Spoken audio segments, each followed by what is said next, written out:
Le propre d'un accord de libre-échange, c'est de produire des gagnants et des perdants. Cet accord de libre-échange entre l'Union européenne et le Mercosur encourage des filières qui sont les plus nocives des deux côtés de l'Atlantique. Le Brésil, c'est le plus gros utilisateur de pesticides au monde. C'est 6 kilos par hectare, quand en France, on est à 3,6. Des méga exploitations, comme Marine l'a dit, qui vont continuer à tuer le poumon de la planète, qui va continuer d'effondrer la biodiversité, et ça fera des victimes là-bas, mais ça fera des victimes ici, parce que le dérèglement climatique, il est planétaire. L'agriculture devient une monnaie d'échange. Un deal que certains résument par cette formule, viandes argentines contre voitures allemandes. Les accords UE-Mercosur, c'est bétail contre bagnole. Donc voilà, on est là symboliquement aujourd'hui pour dire qu'on s'oppose à cet accord et qu'on s'oppose surtout à tous les accords de libre-échange. Qu'ils construisent une mise en compétition déloyale entre des systèmes productifs qui ne répondent pas aux mêmes logiques, qui ne répondent pas aux mêmes règles. L'usage massif du Roundup, des variétés transgéniques, des aspersions aériennes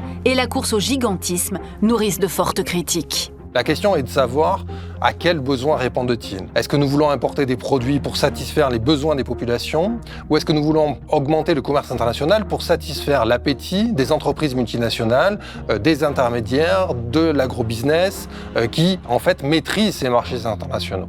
C'est un enjeu économique majeur et une opportunité unique. Ce traité commercial avec les 5 pays du Mercosur ouvrirait aux Européens un marché de 270 millions de consommateurs. Certains pensent que c'est vers là que doit aller l'agriculture. Le débat, il est fondamentalement politique. Est-ce que c'est cette agriculture-là que nous voulons demain au sein de l'Union européenne ou est-ce que nous voulons une agriculture paysanne qui permette aux producteurs de vivre dignement? La Commission européenne a fait le choix, il faut bien le dire, de tuer une partie de l'agriculture européenne. Quand Emmanuel Macron dit « je ne signerai pas l'accord UE-Mercosur », c'est sans doute pour rassurer la population française, les agriculteurs français, mais ça n'a aucune stricte réalité concrète.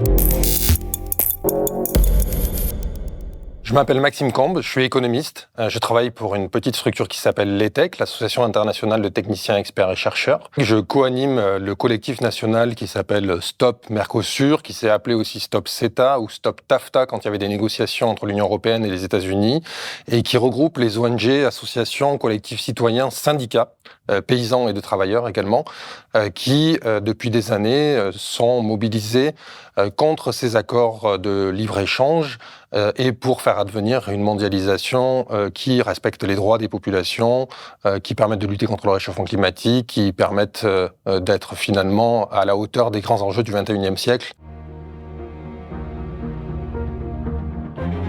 Un accord de libre-échange, basiquement, c'est la décision de libéraliser un certain nombre de secteurs économiques. Libéraliser, cela signifie en fait démanteler les régulations publiques existantes. Ce qu'il faut comprendre dans un accord de libre-échange, c'est qu'il est en fait décidé de mettre en concurrence des secteurs pleins et entiers, des filières complètes qui vont reposer sur des règles environnementales qui vont s'inscrire dans des systèmes économiques, dans des systèmes sociaux complètement différents, voire quand on regarde le monde agricole, qui vont finalement dépendre de situations climatiques, de situations territoriales, de terres et de terrains totalement différentes. Un accord de libre-échange, par construction, construit de la concurrence déloyale entre des secteurs qui ne reposent pas sur les mêmes règles et qui n'ont pas accès aux mêmes ressources. Dans sa ferme des Yvelines,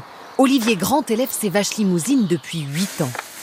200 bovins et un coût de production 2 à 3 fois supérieur aux exploitations sud-américaines.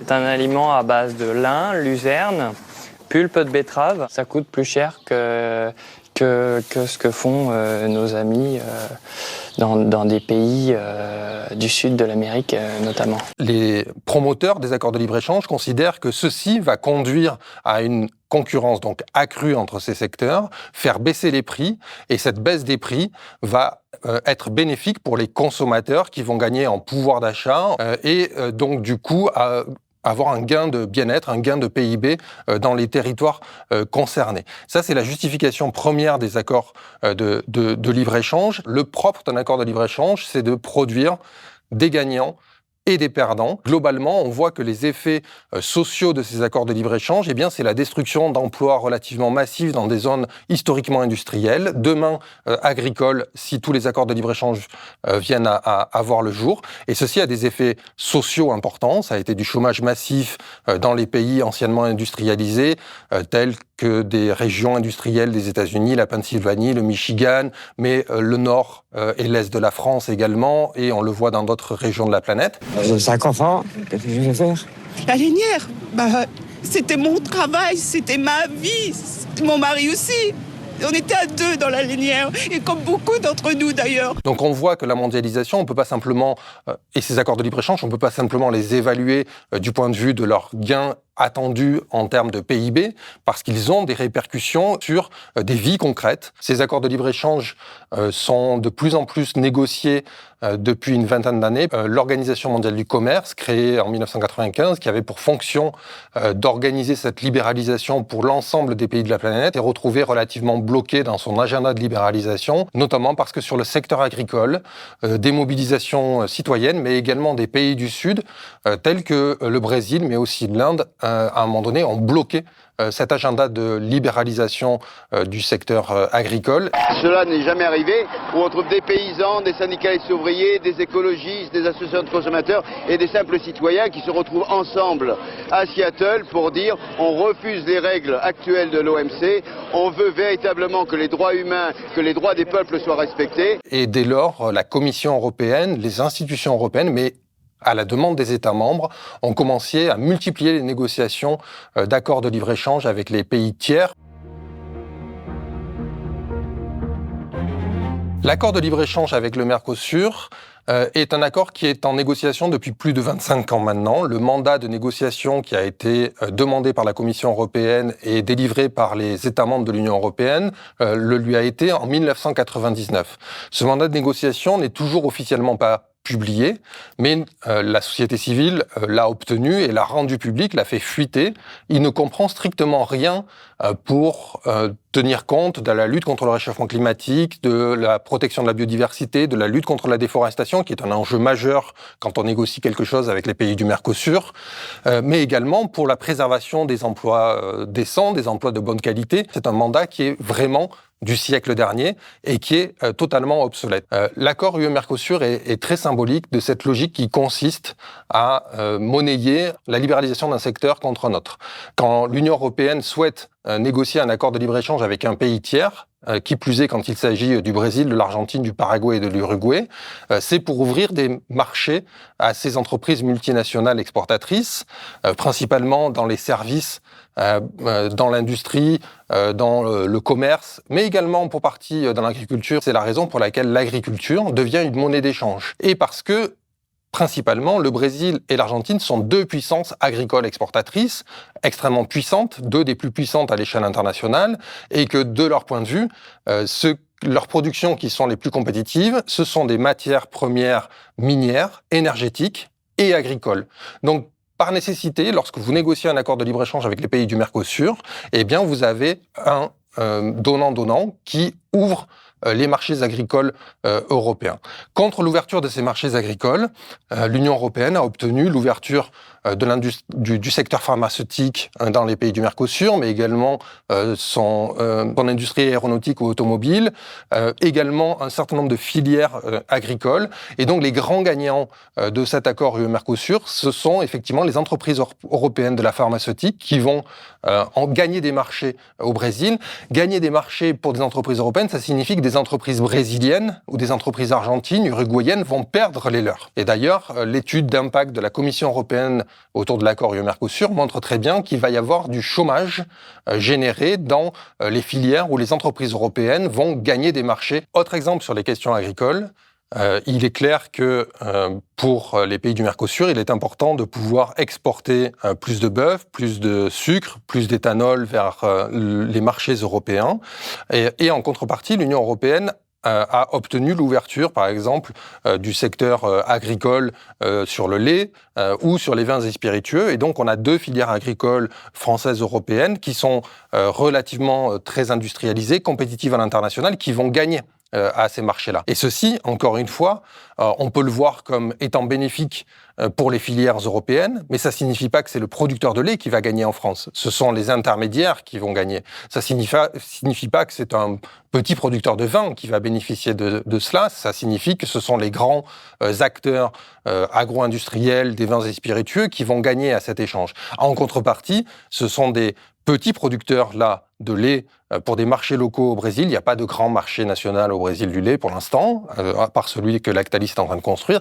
Ce sont ces petits producteurs, généralement d'une agriculture paysanne et familiale, qui peuvent exister en Argentine, au Paraguay, en Uruguay ou au Brésil, qui vont perdre. En Amérique du Sud, si on est capable de produire à moins cher qu'en France, malgré qu'on ait du transport et des tas de choses comme ça, moi j'y vois qu'une chose, c'est la misère en Amérique du Sud. Parce que si on crée la misère ici, ça veut dire que le paysan de la Bolle l'a vendu encore moins cher que ce que nous, on est capable de le faire. C'est aller tout le temps au moins 10 ans, et c'est des choses qui me révoltent un petit peu. Si tous les quotas existants en cours de négociation, en cours de finalisation, voient le jour, eh bien, l'Union européenne va importer l'équivalent de 50% des bons morceaux de bœuf qu'elle consomme par an. Ça, c'est clairement suffisant pour à la fois faire disparaître un certain nombre de producteurs de bœuf sur le territoire européen, pour déstabiliser les marchés européens, et par ailleurs, du coup, pousser, parce que c'est ça que produisent les accords de libre-échange en matière agricole, pousser à l'agrandissement, à l'intensification et à l'industrialisation des productions agricoles. Par ailleurs, cet accord de libre-échange entre l'Union européenne et le Mercosur, de fait, encourage des filières qui sont les plus nocives des deux côtés de l'Atlantique. Cela encourage l'agro-négocio, l'agro-business brésilien et argentin, par ailleurs qui généralement vote Bolsonaro ou vote Milei, donc du coup plutôt extrême droite, qui en a strictement rien à faire des enjeux climatiques, de la protection de la forêt ou du bien-être de ses salariés, et qui est donc du coup le pire de ce qu'on peut imaginer du point de vue agricole. Et côté européen, ça encourage la chimie, ça encourage l'industrie des pesticides, ça encourage l'industrie automobile qui va continuer et donc pouvoir continuer à produire des véhicules thermiques pour les exporter dans les pays tiers d'Amérique du Sud, alors que leur commercialisation va être progressivement interdite en Europe. Donc, est-ce que c'est vraiment cela dont on veut avec un accord de libre-échange de ce type ? L'accord de libre-échange entre l'Union européenne et les pays du Mercosur a été finalisé en 2019. Les négociations ont avancé dans les années 2000, elles ont été souvent bloquées et arrêtées, et elles ont repris à la fin des années 2010. Entre 2017 et 2019, il a été finalisé avec le consentement et l'appui de la France. Emmanuel Macron a de fait validé le fait qu'il puisse être finalisé. Petit aparté, il n'y a jamais eu autant d'accords de libre-échange en négociation, finalisés, entrés en application que depuis que Emmanuel Macron est président de la République. Il n'a jamais considéré que c'était une priorité pour la France que de réellement empêcher cette fuite en avant dans la libéralisation et dans l'approfondissement de cette mondialisation néolibérale. Il se trouve que lorsque cet accord U-Mercosur a été annoncé comme finalisé en juin 2019, s'en est suivi l'organisation du G7 en France et des échanges un peu compliqués entre Emmanuel Macron et Bolsonaro. Il se trouve qu'il y a eu des feux de forêt absolument gigantesques au Brésil et une pression extrêmement forte du point de vue international pour dénoncer le gouvernement de Bolsonaro. Et quelques mois après avoir soutenu l'accord UE-Mercosur, Emmanuel Macron a changé de position pour, in fine, dire qu'il fallait peut-être ne pas le finaliser totalement et considérer que cet accord à UE-Mercosur n'était pas acceptable en l'état. Mais ceci a été un discours principalement tourné vers l'opinion publique française. Finalement, nous on l'a un peu simplifié en disant que la France et Emmanuel Macron s'opposaient à l'accord UE-Mercosur à Paris, mais ne prenaient aucune initiative à Bruxelles pour empêcher que cet accord soit finalisé. La France n'a jamais exigé que le mandat de négociation soit retiré à la Commission européenne. Donc on est dans une situation aujourd'hui où la France dit « cet accord UE-Mercosur n'est pas acceptable en l'état », mais de fait, n'a jamais retiré le mandat à la Commission européenne de finaliser les négociations au nom de la France, au nom de chacun et chacune d'entre nous. Donc on a une situation qui est très ambivalente. Sur le volet agricole du Mercosur tel qu'il est proposé, pour nous, c'est non. Sur l'accord UE-Mercosur, la réalité est que la FNSEA est profondément divisée en interne, puisque certaines de ces filières sont plutôt intéressées par cet accord-là. C'est le cas de la filière vin et spiritueux, c'est le cas de la filière laitière, pas nécessairement les producteurs de lait sur le terrain. Et il se trouve que la FNSEA, d'une manière globale, a accompagné et en fait a co-géré le système agricole avec le gouvernement français et avec ses partenaires au niveau européen, avec la Commission européenne, depuis les 30 dernières années. Et ce système agricole consiste à penser qu'il faut effectivement augmenter la compétitivité prix de l'agriculture française et européenne et qu'elle s'insère de plus en plus sur les marchés internationaux parce que exporter serait finalement un objectif en soi de l'agriculture européenne. La FNSEA est embêtée parce que fondamentalement, ces bases aujourd'hui, ces producteurs de viande sont fondamentalement opposés à cet accord-là. Et donc, du coup, il y a en fait un petit peu un jeu de dupes, mais un jeu qui va de pair entre le gouvernement français et la FNSEA de dire « nous sommes opposés en l'état ». Du contenu de l'accord UE-Mercosur, mais où sont les propositions portées par la FNSEA pour que ce contenu de l'accord soit modifié? Où sont les propositions de la FNSEA pour que ces négociations soient arrêtées finalement? De la même manière qu'on peut avoir des critiques sur la position du gouvernement français, on peut avoir les mêmes critiques sur la position de la FNSEA. Il y a une autre approche qui consiste à dire que fondamentalement, cette mise en compétition est problématique en soi. Parce que là, en fait, en organisant cette compétition, notamment dans le monde agricole, on est en train de produire une éviction par les prix. Seuls les plus compétitifs vont perdurer et ceux qui ne pourront pas s'aligner sur la baisse des prix ou sur des prix plus compétitifs parce que il y aura de nouveaux marchés internationaux ouverts, eh bien devront disparaître ou se changer. Mais personne n'est allé dire aux producteurs de viande des Piémonts, Pyrénéens, du Massif central ou des Alpes qu'il fallait qu'ils arrêtent de produire de la viande et qu'ils se mettent à exporter des voitures thermiques. Et pourtant, c'est cela que le message que véhicule la Commission européenne. Et la question est fondamentalement politique, fondamentalement morale. Veut-on la disparition d'une partie de notre agriculture? Veut-on augmenter notre dépendance aux marchés internationaux pour se nourrir? Cela fait maintenant plus de 30 ans qu'à travers l'Organisation mondiale du commerce et les accords de libre-échange, on considère que des marchés internationaux sont plus efficaces que des régulations publiques pour organiser le commerce international. Nous pensons le contraire. Nous pensons que, notamment, nous avons besoin de réguler ce commerce international au nom de la lutte contre le réchauffement climatique. 30 ans de mondialisation néolibérale, plus 70% des émissions de gaz à effet de serre à l'échelle mondiale. Et avec également une situation sociale, une augmentation des inégalités extrêmement importante. Il ne s'agit pas, quand on s'oppose aux accords de libre-échange, de considérer que le commerce international doit s'arrêter. Il n'est pas question de dire que nous n'allons plus importer du café, plus importer des produits que nous ne sommes pas en mesure de produire sur le territoire national. La question est de savoir à quels besoins répondent-ils. Est-ce que nous voulons importer des produits pour satisfaire les besoins des populations ou est-ce que nous voulons augmenter le commerce international pour satisfaire l'appétit des entreprises multinationales, des intermédiaires, de l'agrobusiness, qui, en fait, maîtrisent ces marchés internationaux. Cette logique-là, on en voit tout de suite les limites. Ça ne ruisselle pas. Et c'est pas parce que Lactalis augmente ses bénéfices, son PIB, son chiffre d'affaires mondial, que les producteurs de lait en France, sur le territoire national, mais pas simplement en France, dans les autres pays de la planète, voient leur situation s'améliorer. Il existe une alternative à la libéralisation générale du commerce. Il s'agit plutôt de considérer qu'il est possible de re-réguler ce commerce international au nom de ces principes qui devraient, selon nous, guider l'économie mondiale et les politiques publiques au XXIe siècle, c'est-à-dire le maintien des emplois décents, le fait que quand les gens bossent et que les gens ont du travail, notamment dans le monde agricole, qu'ils puissent en vivre dignement. Et il ne s'agit pas de dire que nous allons arrêter de commercer avec les pays d'Amérique latine, les pays du Mercosur. Il s'agit de considérer que ce commerce-là, il peut être mis au service d'autres logiques. Le débat, il est fondamentalement politique. Est-ce que c'est cette agriculture-là que nous voulons demain au sein de l'Union européenne ou est-ce que nous voulons une agriculture paysanne, une agriculture locale, une agriculture qui vise à satisfaire les besoins des populations dans des marchés locaux et qui permettent aux producteurs de vivre dignement sans toujours chercher le moins-disant social, le moins-disant environnemental qui a des répercussions sur la vie concrète des paysans, mais qui a des répercussions sur le plan sanitaire également et sur le plan de ce que trouvent les consommateurs sur les étals. Quand Emmanuel Macron dit « je ne signerai pas l'accord UE-Mercosur », c'est sans doute pour rassurer la population française, les agriculteurs français, mais ça n'a aucune stricte réalité concrète. Soit la Commission européenne le finalise sans tenir compte de l'avis de la France, et donc en contournant cet avis-là, et l'annonce dans les jours ou semaines à venir.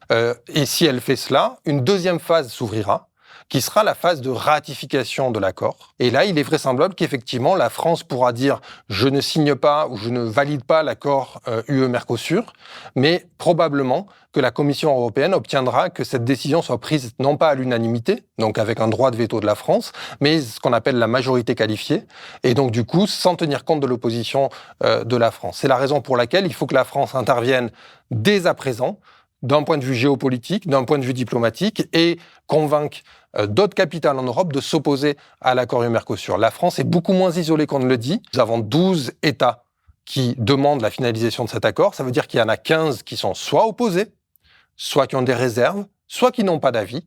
Et donc, du coup, il est possible de construire une minorité de blocage avec ces pays-là. Mais pour cela, il faut que la France déploie réellement sa diplomatie à l'échelle européenne pour convaincre ces pays de la rejoindre sur sa position. Nous avons là un problème politique. Il n'y a plus de majorité sociale et politique en France pour approfondir la mondialisation. C'est l'occasion de remettre à plat la politique commerciale.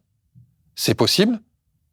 Il suffit donc de mettre de côté l'accord de libre-échange entre l'UE et le Mercosur et de rediscuter collectivement de ce que doit être une politique commerciale appropriée et en adéquation avec les grands enjeux du XXIe siècle.